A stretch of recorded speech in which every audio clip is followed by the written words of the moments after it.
বাড়ির বউরা আর কত কিছু জানে না বলুন তো। কিছু হলো আর না হলো মানেই তুমি বাড়ির বউ, তার মানে তুমি জানোই না।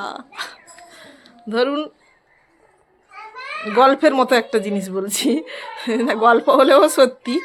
ধরুন আপনার হাত কেটে গেছে, আপনি কোনো কারণে বললেন যে আমার পানি ফল কাটতে গিয়ে হাতটা কেটে গেছে।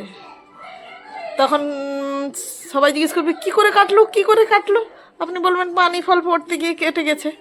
তাহলে বড়রা বলবে তাহলে তো তুমি কাটতে জানো না, মানে তোমার যে হাত কেটে গেছে সেটা বেশি ইম্পর্টেন্ট নয়, তুমি পানি ফলটাই কাটতে জানো না সেটাই ইম্পর্টেন্ট।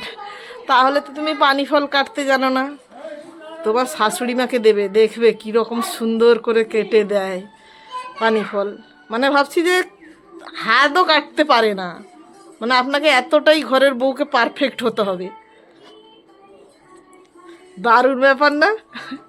বৌমাদের সামনে যখন শাশুড়ি মায়েরা সবজি করতে বসে বা কিছু করতে বসে হাত কেটে যায়, কতই এরকম হয়েছে, কতবার কেটে গেছে, তখন বৌমারা কি বলবে, কি বলা উচিত?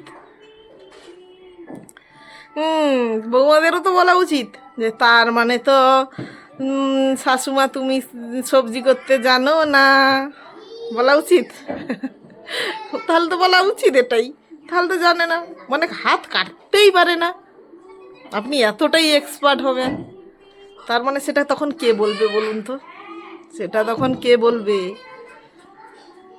বৌমা যখন হাত কেটে ফেলে সে যখন জানে না, তার মানে শাশুড়ি মায়েরও তো হাত কাটলে শাশুড়ি মাও জানে না।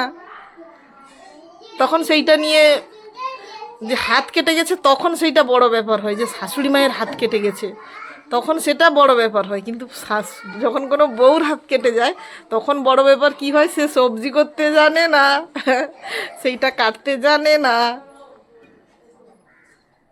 কি সুন্দর ব্যাপার! এই হচ্ছে সংসার।